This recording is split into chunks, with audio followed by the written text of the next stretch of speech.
Good morning, everyone. This is Laurent here with RMUS in Calgary.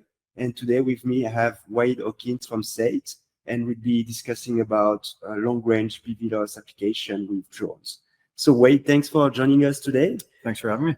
Can you tell us about SAIT and the Cirrus Lab and what you do? Sure. So we're sitting in our lab. So this is the Center for Innovation and Research in Unmanned Systems. It's part of the Applied Research and Innovation Services Department at SAIT. And SAIT is a Southern Alberta Institute of Technology based in Calgary, Alberta, Canada. We're one research division amongst what we're calling an ARIS hub. So we do have materials testing and manufacturing, so some very high-end, cutting-edge CNC machines, additive, subtractive systems, 3D printing technology, also green building technology, a clean energy lab, and then a series of independent research scientists. So yeah, we're just one part of a bigger research department. And can you tell us more about your drone activity and what you do on a day-to-day basis? You bet. Yeah, you see one of the big ones right here, obviously between us. So we focus on all things drones, primarily airborne. We do have some aquatic and some terrestrial systems, but our focus has been on airborne. And we have two main facets within our lab. We have our applied research section, where we partner with an industry representative. We're across multiple industries, and we try to solve a problem. So we look at using the best drone, the best sensor or sensors, and the analytics. And our focus is from the very early mission planning stages all the way through to utilization of data. So trying to get the data in the hands of the users so they can then make better decisions. We are an unbiased research partner, so we don't focus on one technology. We're not just a DJI shop. We have these larger drones that you see here, but we do have DJI, we have BVLOS, we have Ace Core. So we have a number of different systems to support the client needs. And we are able to utilize the client systems as well. So if a client wants to work with us and they already have an existing system, we'll work with their system, learn it, and then incorporate it back into the workflow. Then we do have, like I said, a number of sensors and things like machine learning, artificial intelligence, GIS, remote sensing, all of those analytical pieces. So that's kind of the one main focus of our work, is really to solve problems with research clients. And we could leverage dollars through granting agencies like NSERC and Prairies Can. The other side of our lab is really the focus is on these bigger machines. So we have a high endurance, heavy lift, high endurance drone training program. So it brings users and trains them on utilizing machines like the Swiss drone, STO3, and the Enavia HT100. So it's a 3-week training program where we bring students in and they learn about the maintenance requirements of these machines, how to fly them, how to mission plan, and even as we're discussing here, some of the BVLOS considerations. So those are the two main areas that we focus on. Okay. And so one of the good things is that RMUS and SAIT has now a partnership, and that means that the RMUS customer can leverage this type of aircraft for some of their applications. So tell us more about the kind of payload and the type of flight time you have with this equipment. Can you tell us more? You bet. Yeah, so the one that was sitting to my left here, this is a Swiss drone STO3, and it's high lift, high endurance, heavy lift drone. So we have the ability to run for approximately 3 to 4 hours. It's running Jet A fuel with about 150-pound payload. So again, depending on the version, yeah, we're looking at about 150 pounds or so. These are external tanks. There's also a gas tank inside running Jet A fuel. It is running a jet turbine. And at the top there, we don't have the rotors on there, but they're approximately 2 meters, and they're intermeshing counter-rotating using a Flettner system. So really what that means is it gives you a lot of thrust, and you don't need the tail rotor. So they are fairly agile, even though they're a big machine. Full carbon fiber as well from a body standpoint, so they are fairly lightweight. In this case, this one has aluminum skids, and this would be the lower skids. So we also have skids that are about twice the height, so it brings the bottom of the drone up quite a bit higher. The benefit there is it gives us more room for payload integration. We do have on the bottom here an ability to hot swap out different payloads. So we've utilized things ranging from visual cameras to thermal multispectral, ground penetrating radar on this machine, and then anything else that the client needs to leverage. So, we've had exposure to bathymetry using a dual echo sonar. We've utilized magnetometers. We've looked at LiDAR as one of our big uses. So pretty much most sensors you could imagine, we've thought about incorporating into the system. So it could be a hard mounted sensor. It could also be something that's slung, like a bathymetry that's cabled down to its sensor itself.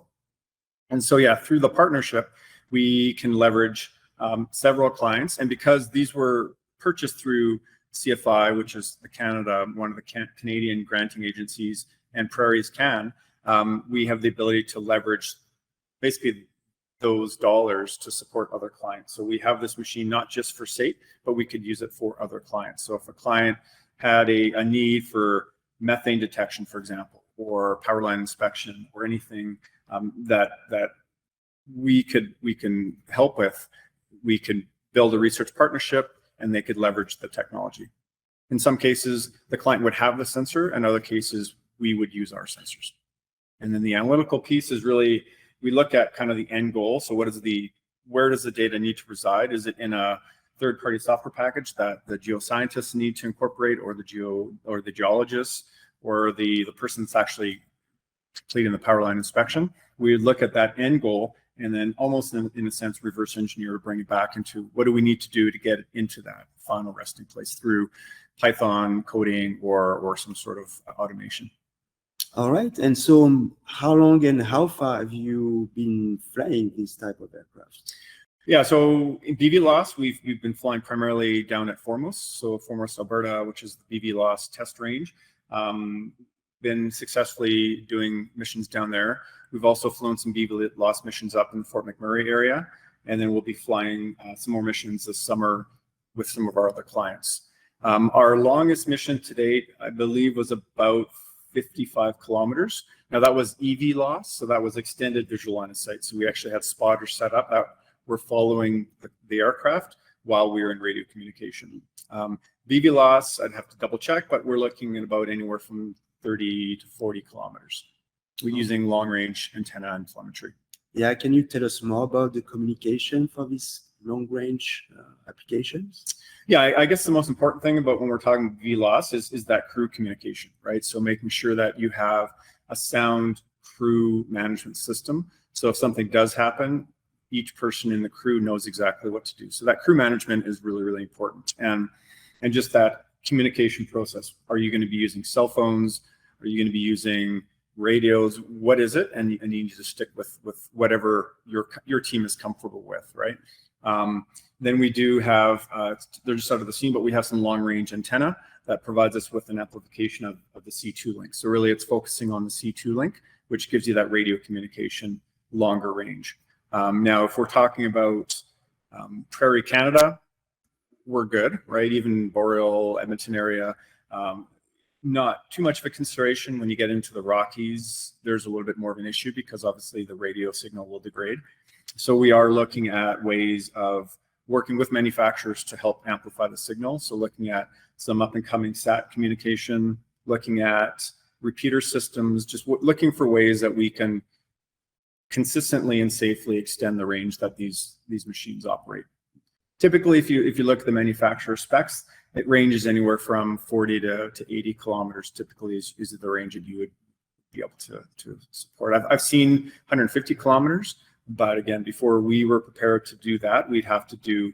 We like to crawl, walk, run. We like to plan out the mission using VLOS. Then we'll extend into an EVLOS scenario, and then we'll go into a BVLOS scenario. Just because we're not just going to go and do a 50-kilometer power line inspection using BVLOS without actually going through the steps, right? Plus, we have a very good relationship with Transport Canada, and we like to showcase that we are doing things safely and we're not in a rush to complete work. And so one of the key part of your work is to build standard operating procedure. Correct. As part of this crawl, walk, run development. Yep. Can you tell us more about how you work on establishing these procedures? Yeah, you bet.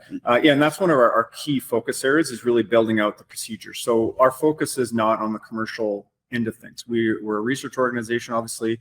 We do receive funding from the government, so we can't be deemed as competing with industry. That's a really important thing that we need to make sure everybody is aware of. So what we do is we stay in the research side of things, and it's more applied research. We're not conducting typically, pure research where we're focusing on, peer-reviewed journal articles. We do publish, but that's not our focus area. Our focus is really on helping the customer figure out how to do something and save some time. So what we would do is we would work through, understand the scope from the client, usually work with the client to derive that scope so it's reasonable and attainable. And then we would work through the mission planning, the flight requirements, like how fast does the drone fly, how high, all those characteristics, integration of the sensor if that's an important consideration, actually go out and collect the data. We have some local sites that we do a lot of our testing on, and then we do go to the client sites as well. We have our safety procedures, but we also adopt the safety procedures of the client, collect the data, analyze it, and then try to put together a package where it contains all of the steps that we took to get the work done. And that's all wrapped into a standard technical procedure or standard operational procedure. And that really contains, we're not rebuilding the manuals for drones like this. What we're doing is we're pointing to manuals where it's important, but we're kind of connecting all the steps in order for them to do it. So at the end of the project, our goal is for them to be able to operationalize it internally so they can take all the learnings and they could run with it. We do not retain intellectual property or IP, so we provide all the IP to the client. And the IP could be a machine learning algorithm that we develop, or it could be some sort of new way to leverage the sensor technology, right? It could be a lot of different things. But the goal is to give all that to them in a package so then they can do that internally, or they might decide, well, this is too much, we're going to hire a consultant.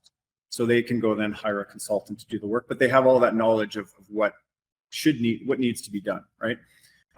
If we kept doing that, then obviously that would trigger that commercialization piece on our end. If we are doing it in a production setting, we can't do that, right? So we would pass it over. And what we've done with other clients really effectively, because we focus on relationship building, is once we've proven out some sort of technology, let's say it's a thermal inspection, excuse me, of a building, for example, and built out all the goals and made sure there's a real strong research question. What we've often done is built these long-term relationships, like 3-5 year relationships. And then as we're starting to get close to finishing up phase 1, for example, then we build out phase 2. Because what happens typically is as you start working with a client and showcasing some more advanced use cases, they start thinking of other use cases and they get other interests from different business units. And so then what we'll do is before the last project finishes, we'll start a new project, or at least talk in a new project. So when the last one finishes, phase 2 can start without any lag time. And typically what we can do is we can focus that across multiple field seasons. We do operate these in the winter, so our field season doesn't start April 1st. We do operate year-round.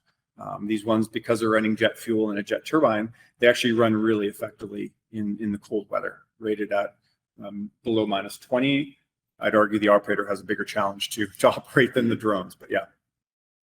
Okay. And so tell us about what it takes to fly this type of drone. What kind of training is required for the operators, and maybe a little bit more about the crew management. Sure. Yeah. So I think a lot of people have flown DJI or Wingtra or Delta Quad. I mean, there is this a different level of if you're going with the DJI Mini, pretty straightforward. You can start that up without really a lot of knowledge. I mean, the stick movements is a challenge for sure.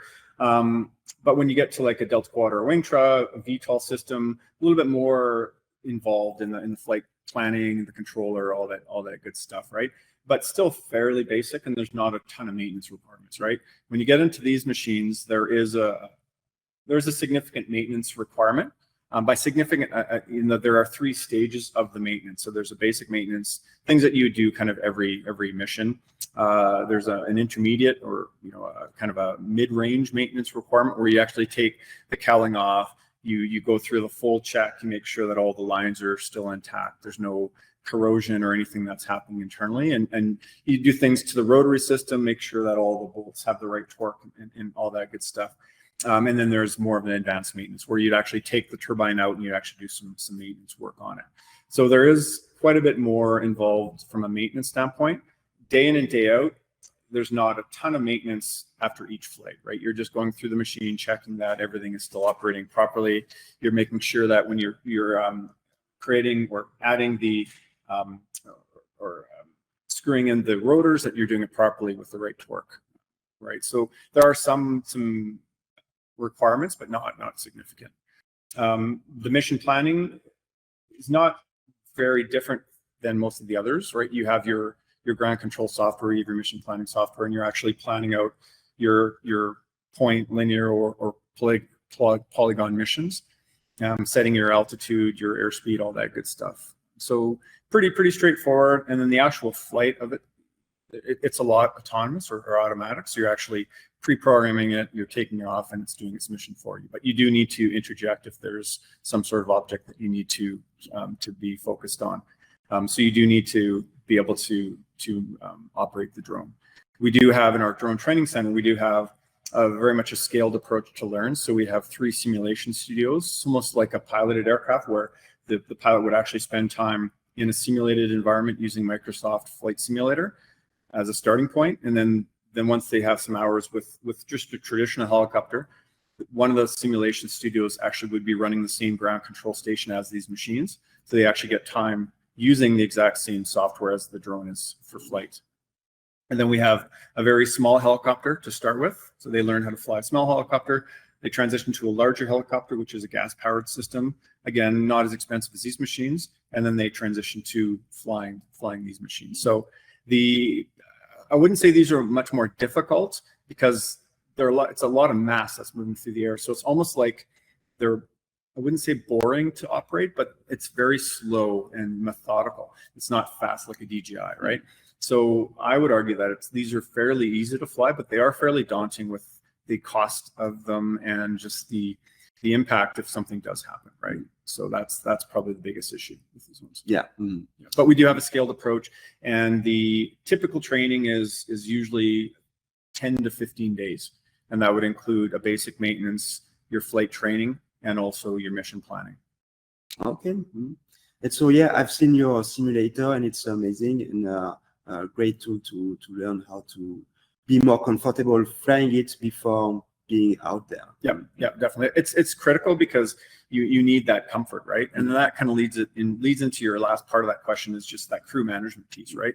Well, if you're in a scenario in Foremost or a client site and the drone is no longer in visual reference, you need to be very focused on the action plan, right? So the crew management system is really about making sure that your crew communication is sound. So you've got proper radio communication, you're using a proper chain of command. So who is the pilot in command?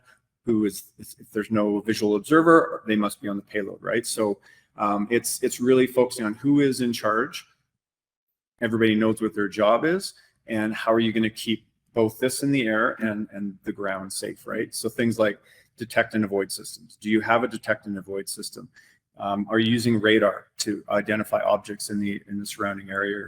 There are some visual systems that you can mount on the machine to assist with airspace awareness. So if the drone is 20 kilometers out, how do you know that there's not a crop duster or a flock of geese, right? How do you know that, right? So you need to think about what are your strategies to make sure that the drone and anything around it is safe and it's going to come home properly. So when it comes to detect and avoid technology, are you comfortable with everything existing today that you can fly this type of drone 20 kilometers away and managing your risk properly? Yeah, I mean, comfortable is a challenging, but I think it's still early days for detect and avoid. I think there's a lot of exciting developments in the radar space, like ground-based and on board. That's really encouraging. But again, it doesn't include all of the objects, right? The visual is also, there's lots of really good visual systems, 360 cameras with AI algorithms that will actually identify an object based on the trajectory of the object and its visual cues. It'll make a guess, and that is projected back to the payload operator. So he or she can actually see what that object is, and the drone, depending on the drone, it may be able to take an evasive maneuver to avoid based on what it sees, right?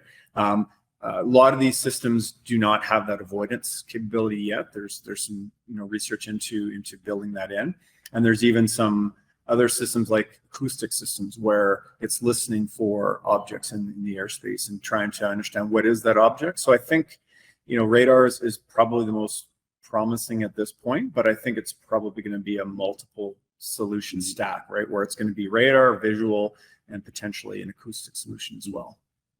Yeah. And so you need one pilot in command to manage the operation. You need someone to manage the detect and avoid systems. So what does a crew typically looks like in terms of number and in terms of skill set? Yeah, so I think you can, the manufacturers say it's a 2-person crew to be fully operational. Which is true. It does take, these aren't super light, so it does take some effort to get them out and get them set up. But I think you could operate them with 2 people, so pilot in command, and then your payload operator, visual observer, whatever role that person is going to play. We typically use 4 people. Part of it's because we typically have a student, right, learning the process and just observing.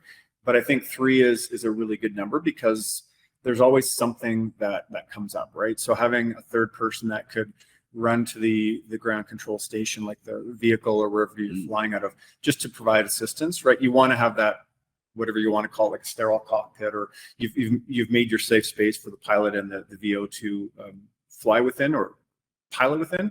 But you try to make sure everything is included, but sometimes things come up. So having that 3rd person is good. Now, when you get into an operational standpoint and you're doing a power line inspection, do you need 3? Probably not once you've gained that comfort, right? So I think 2 plus 1 is probably a pretty good number. Okay. Yeah. And so how long does it take to get it up in the air? Yeah, we're very comfortable within an hour. Okay. So if we get to site, we unpack it, and it could probably be reduced quite a bit. But what we do is we focus on a longer term, because when we go out there, we're going to be out there for a number of hours doing a number of research focused tests.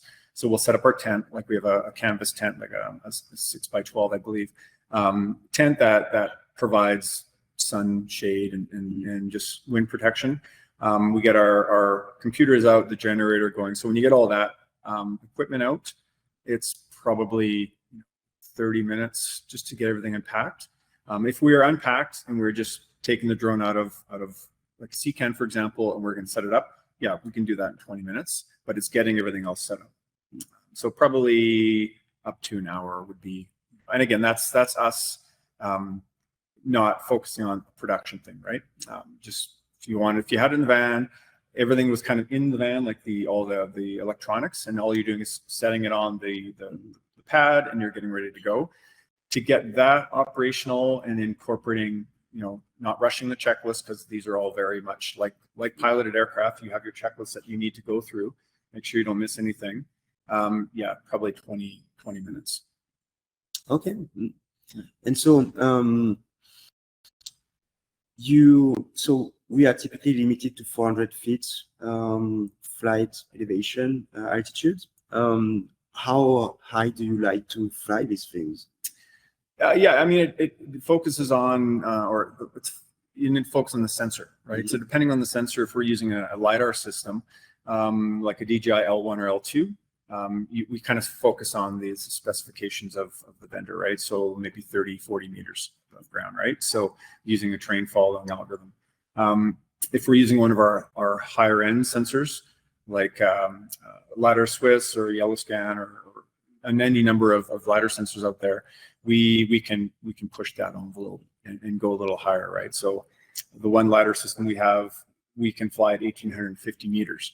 So beyond our SFOC capabilities, but we could do that. So if you're looking at a longer baseline, so larger area, you want to go as high as you can if the LiDAR sensor supports the extra height, right? Yeah. Also, it focuses on speed too, right? So how fast you want to go, and what is that?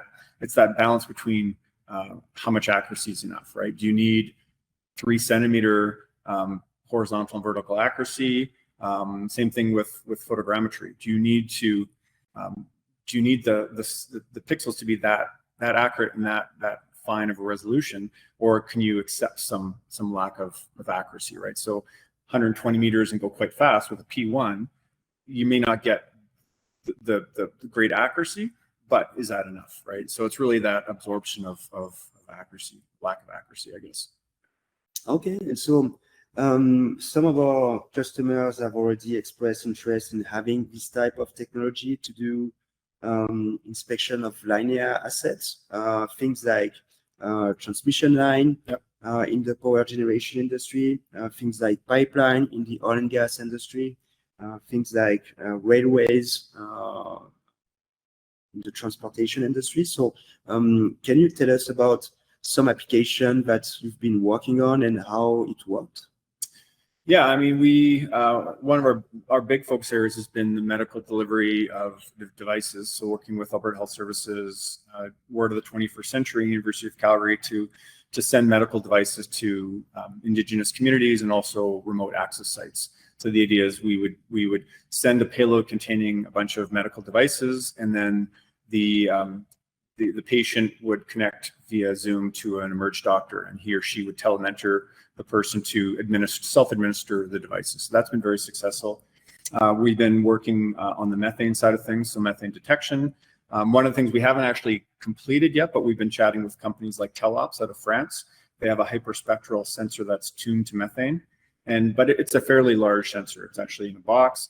It would fit under here if we had the larger skids on, and it's actually a tilt system. So it's in a case, a square box, and the optical head actually rotates as the drone's flying overhead. So that's one use case that we're considering exploring as we move forward.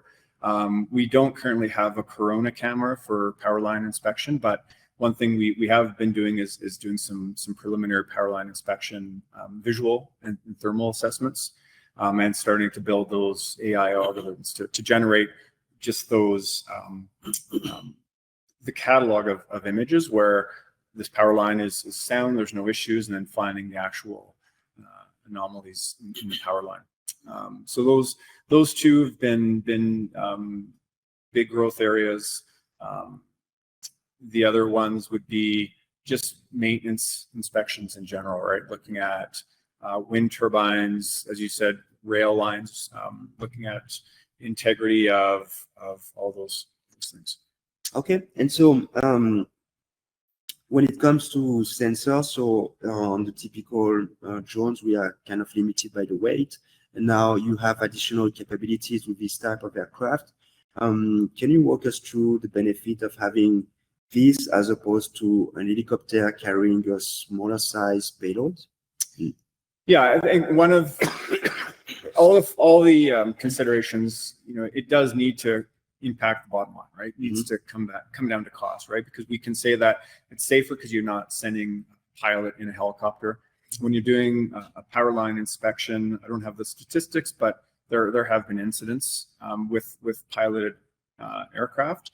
With a drone, yeah, you don't want to lose a drone because it's costly, but you're doing some potentially more challenging inspections, and you don't have a person in the line of fire, I guess, if you want to use that term. So that's one of the benefits. It's taking people out of those risk areas. If you think about using this for bathymetry, instead of sending people in a boat measuring water depth, you can do that from a drone like this. So from a safety standpoint, there's a number of safety enhancements that would provide your organization.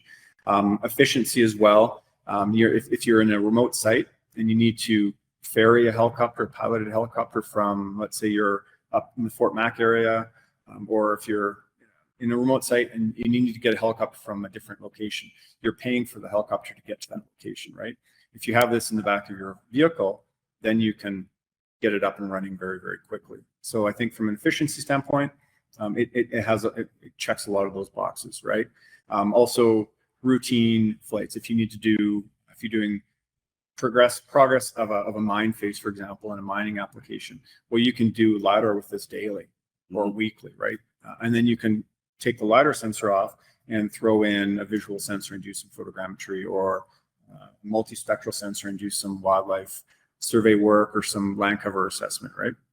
So I think the added efficiency is a big one. The versatility of the machine is another one, because again, you can hot swap out these payloads. One thing we have been exploring is a boom-based system. So we can actually have a perpendicular boom that comes out from the drone itself, and we can attach multiple sensors. So what that allows you to do is, instead of multiple flights using different sensors, you could do one flight using a series of sensors because you've got the payload capacity. The challenge there is finding the appropriate sensor that would work together, right? Because will a LiDAR sensor need the same speed and height as a methane sensor, right? Or as a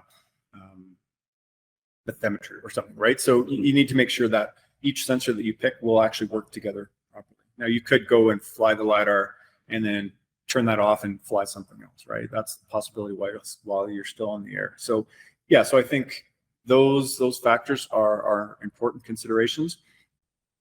The other one that's a consideration is your carbon footprint as well, right? That's obviously in the news these days. So these are going to be burning a lot less carbon than a helicopter as well.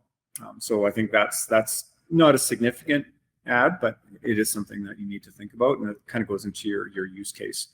And then the last would be cost of operation, right? So if you're looking at some oil and gas operations, you're up to $4,000 to $5,000 per hour for a helicopter, depending on what it's doing, right? Yeah, these are, like I said, they're not cheap, but if you're using it for multiple use cases, that cost of use does start to drop down.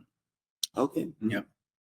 And so one of the things that we've been discussing with some of our customers recently is that in the case of emergency situation where you have an helicopter, you don't want to mobilize the helicopter for some important but non-critical application. And so one of the things that we've been discussing is cargo delivery in the case of wildfires, to be a substitute for the helicopter, so that the helicopter can focus on the critical operation and have this doing the cargo delivery and pickup of equipment, which can be done with this type of solution. So just an alternative to having the helicopter doing everything, having this type of equipment doing the not as critical things that doesn't need to be manned aircraft. Is there any other applications like this that come to mind? Well, I think that the wildfire one is a really important one, and we've been having lots of discussions recently about wildfire and cargo delivery and just utilization of drones in general. And there is a specific SFOC within the wildfire space, right? So as soon as there's a wildfire designated, it is a restricted airspace. So you can actually get SFOCs to support the wildfire as long as it's a coordinated joint effort. And one of the benefits of a drone is, as you said, cargo delivery, but I think more importantly is nighttime operation, right? So having the drone in the air at nighttime to be able to build that awareness. So when the fire crew arrive at 6 a.m. ready to go and fight the fire, they have updated fire maps, and we can provide them with better situational awareness of what is happening. So I think the payload delivery is huge from a firefighting standpoint.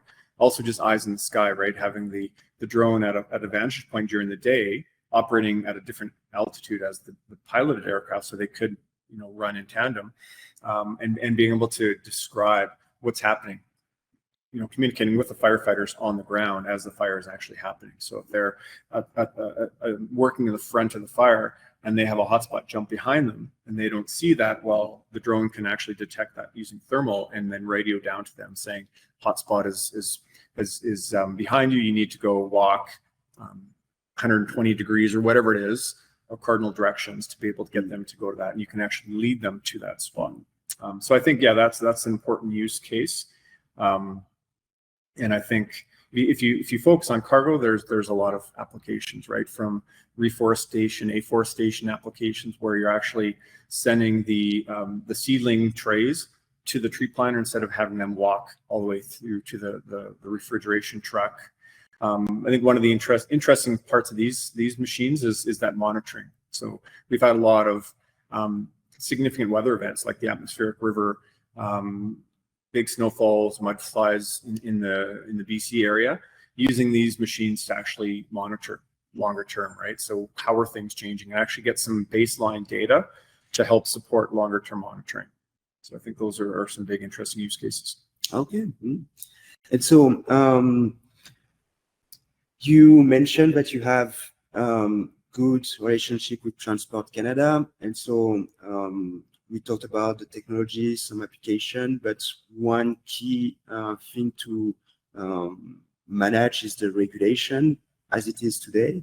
Yep. And so can you walk us through how easy or how challenging it is to put some equipment like that up in the air, and what are some of the regulatory framework you have to navigate to be able to operate this type of equipment?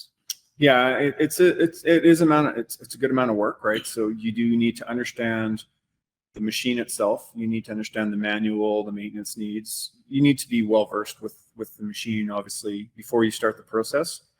And then we actually have Stephanie Lapointe, one of our operations managers. She's our regulatory guru, so she's fantastic. So she's really leading the communication between Transport Canada and our lab.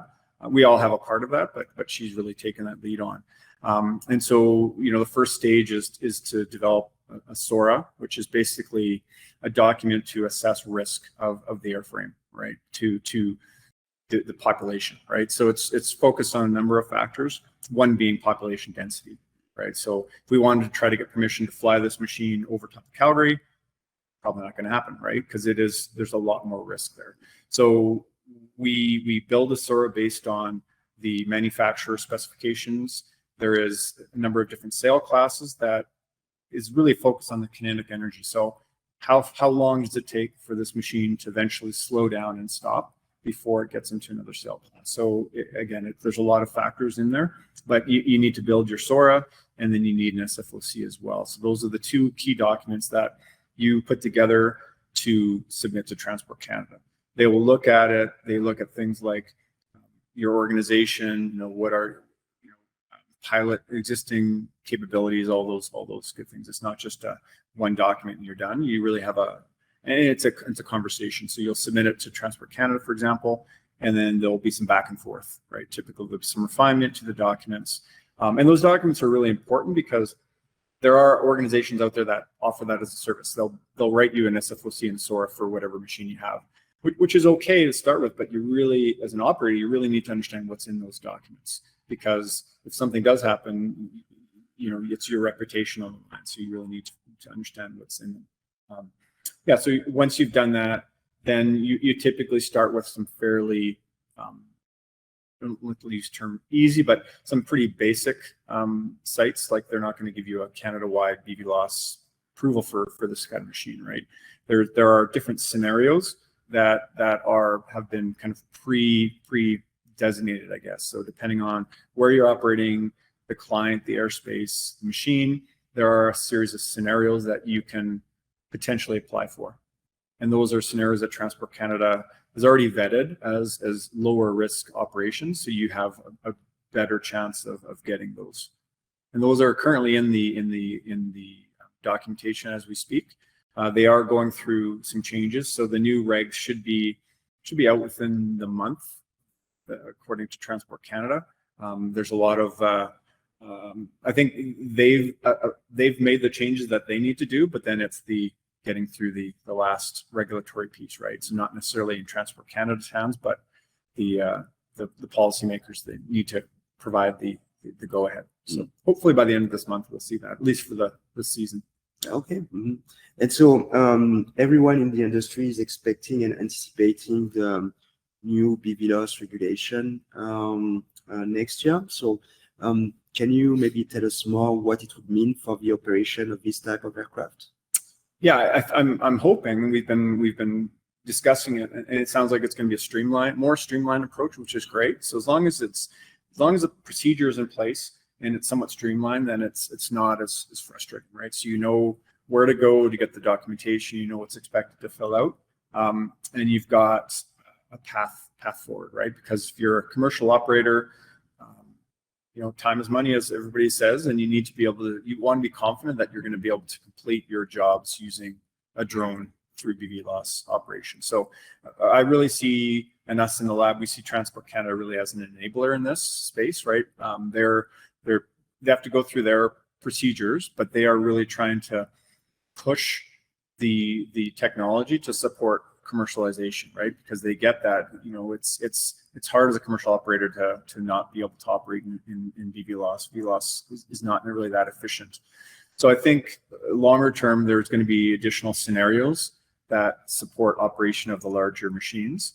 The work that we're doing with these, both the Anivia and the Swiss drone, I think is helping, because we're doing a lot of research into these heavy lift high endurance drones and just getting those metrics that are important, right? So flight hours and flight duration, you know, temperature tolerances and wind speed, and just general use of these machines in Canada. And that's one of the reasons we have a lot of these partnerships in different countries. We have a lot of European partnerships that are looking to us because we have the airspace. They don't have a lot of airspace. Either they have mountains or a village, right? If you think about Switzerland. So because we have access to foremost and we have lots of space, a lot of G-class airspace, we're a desirable partner to be able to test these systems out. And then that's keeping us in connection with JARIS and some of the international regulatory bodies, right?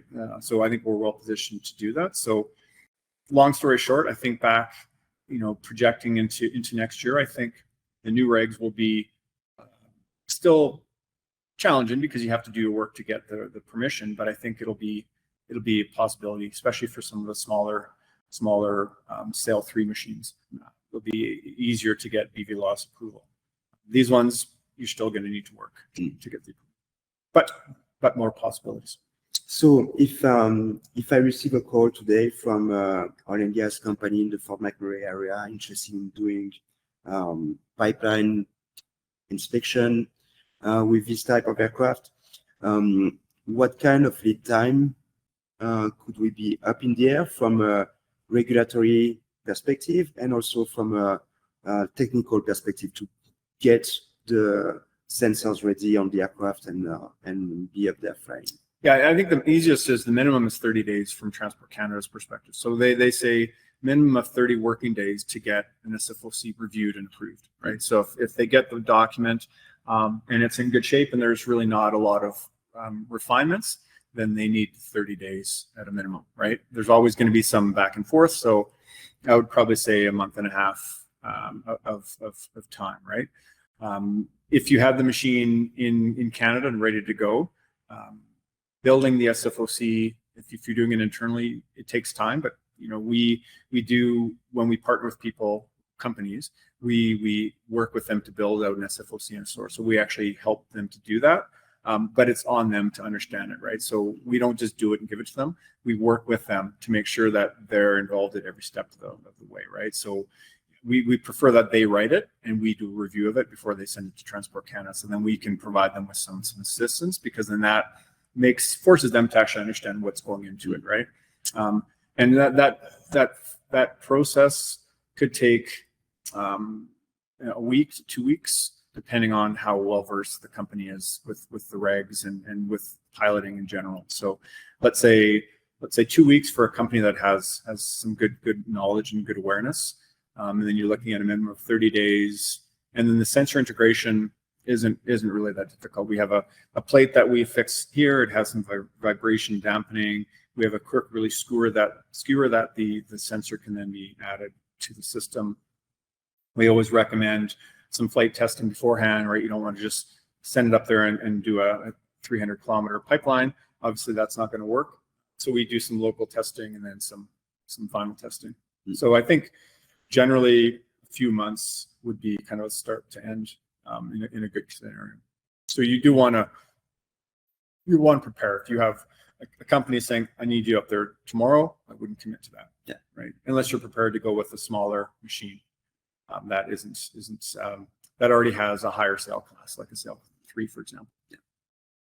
And so with this type of equipment manufactured overseas, how easy or challenging is it for you to deal with the manufacturers to provide you with the proper documentation to build your file that you will present to Transport Canada?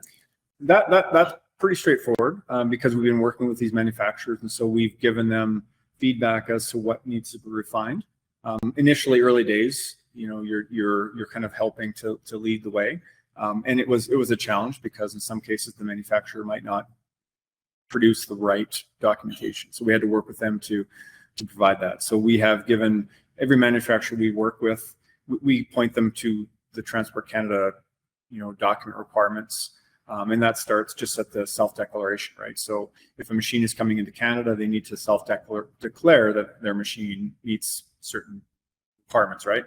All the way through to what is needed from an SFOC and a SORA standpoint.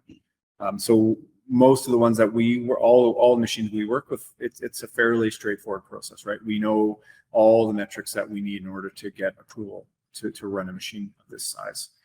Early days, not so much, but yeah, now it's and that's true of maintenance and repairs to the systems, right? Initially, it was a real challenge. If we needed to get a part repaired, replaced for this machine, it was a challenge to send that over to Switzerland to get that done, right? But we've gone through some of the early days pains to understand what do you need to do, right? From export permits to the whole process. And so I think we've done a good job of paving the way for others to actually be able to not have too much downtime if there is a repair need. And there's a ability for, not only communicating with the company to understand what's needed for BVLOS approval, but also maintenance requirements, right? If you're an organization that needs something, they've come over, like the companies come to Canada to actually do some maintenance work, right? They'll send a technician here instead of sending the drone back. So there is some flexibility when you're dealing with these international companies. And also when it comes to troubleshooting at site, if something happens, I think you have built up a strong skill set within your team, and also you are providing training to Correct. operator for maintenance. So can you help us understand the advanced training you provide for this type of aircraft? Yeah, so we actually have two people, Sarah Shuri and Stephanie Lapointe. They're both our operational managers. They're actually flying to Switzerland tomorrow. We've had about 6 people trained up on both the systems, but they're going to spend, I think, 10 days with Swiss drones starting on Thursday. So they're flying out tomorrow, where they're actually tomorrow. They're going to be getting refresher training, but they're also going to be getting train the trainer. So they're going to be able to train people. They'll be our main trainers in addition to 2 other folks that we have here. So we'll have people here that can offer the training on behalf of Swiss Drone. So they're actually getting that certification. So they'll be able to do the mission planning, the flight training, and the basic and the intermediate maintenance training.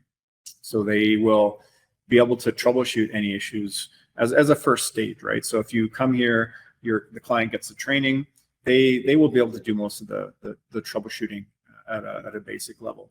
If it's getting to a point where there's internal issues like turbine or something that's more advanced, we will have an advanced mechanic in Canada shortly. But at that point, you kind of have to talk to the manufacturer. But we also offer that as talk to us. We'll try to understand if we can solve it, and if we can't, then we'll bring in the manufacturer. All the companies are great. They have, they answer the phone call right away. There's not a huge queue that you're waiting for answers. Now, if they don't know what's happening and there needs to be some diagnostic work, they can do that remotely as well, but it might take some time. Okay. And so we do have a lot of customers here in Western Canada. So obviously it's convenient to fly in this area, but we also have customers across Canada and also in the US. Are you using them in the US right now? We've not used them in the US yet. We are moving towards getting our pilots Part 107 certified and going through that process. So we're getting more and more interest in cross-border projects, collaborations, even just like your question, right? We need to be more agile. Plus our training center is mobile. So we do have a mobile simulation studio.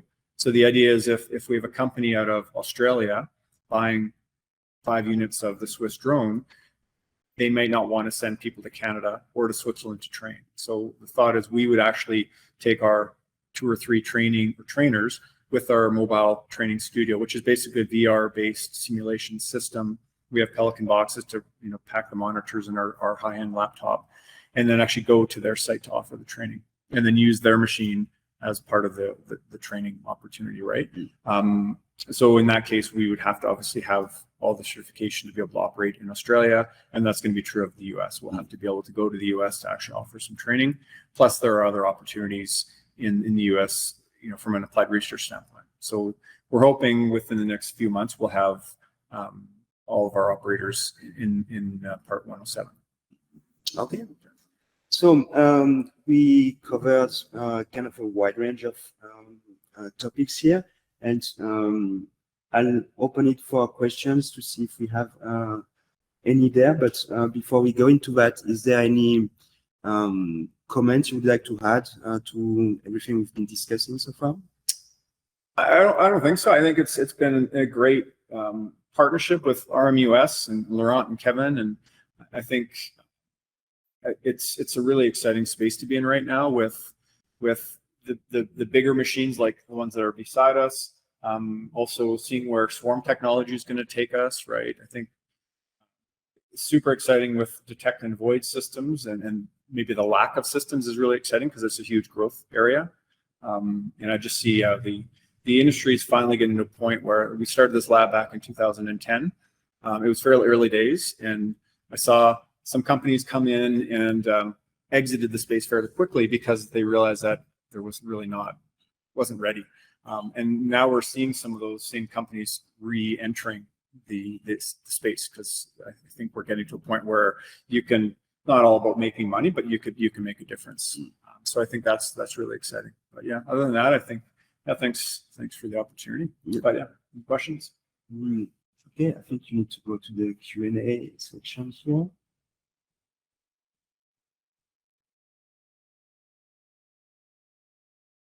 Not over.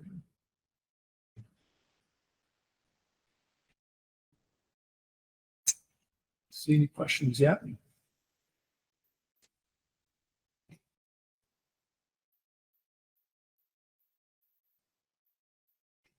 Yeah, maybe just if there are any questions, feel free to let us know or throw them in the chat.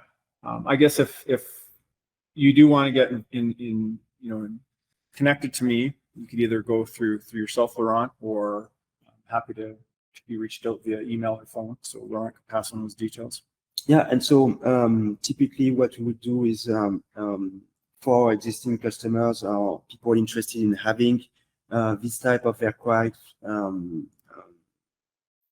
perform some operations, we would coordinate with SAIT to work on everything we've been discussing, like the standard operating procedure, the BVLOS application, and we'll work on refining the requirements to make sure that we have the right payload for the missions that is requested. So all of the project coordination and project delivery, we will manage that with SAIT and with our end users. Okay, perfect. Yeah, and if you are interested in, we do offer tours.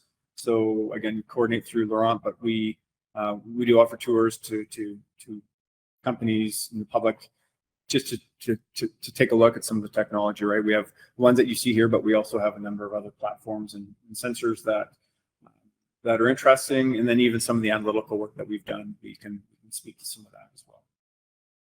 And so